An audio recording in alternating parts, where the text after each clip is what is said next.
Surgeries have been great to me.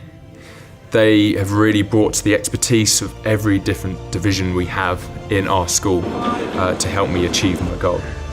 With Surgeries University, anything is possible. So my name's Nick Perham and I'm a lecturer here on the Sport Rehabilitation programme. It's a specialist sport and exercise medicine programme, and students on the course will actually learn the skills, the theory and the practical skills required to assess and rehabilitate a range of neuromusculoskeletal injuries. So we're here in the rehab gym. I've had my fair few sessions with the rehab department. Obviously I've had 4 knee surgeries, so I'm really looking forward to this because I think there's a few issues with my hip and my knee that I need to really work on before I head up the mountain. So when Phil does this challenge, his body's going to be going through a range of different challenges really, both from physiology, psychology. I guess where we come in is the stability of that knee. So he's had 4 knee surgeries across both knees, and that's extremely challenging when you're changing direction like you would be going up and down a mountain. The most strenuous exercise that will happen to me during the climb will be on the way down, when I'm most tired, when I'm most hypoxic.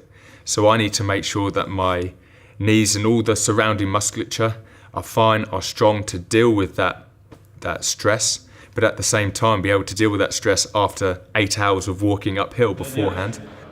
We started off by having Phil on the plinth itself, and we had a look at not just the knee but the hip and the ankle, because if those joints aren't working very well the knee can actually get damaged. So we took the hip through a range of motion assessment tests and also special tests. So we had a look at any problems with ligaments or cartilage in the actual joint itself, and we did the same for the knee.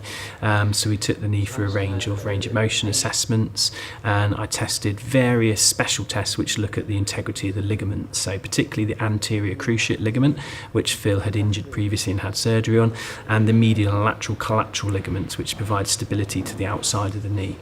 So we actually found when we did those assessments that Phil's knee was kind of orthopedically stable, the ligaments are doing their job. So then it's really important to test other muscles, is the brain doing its job as well. So we do what we call a range of functional assessments. So we had Phil do a range of hopping tasks, and I had a look, does one side of the body perform as well as the other? And we can work out from that what's called a limb symmetry index. That allows us to say, is the injured side as good as the uninjured side, and work out a percentage. And we always want people to be within about a 10% deficit from one side to the other. We actually found with Phil quite a large deficit from his problematic side to his less problematic side.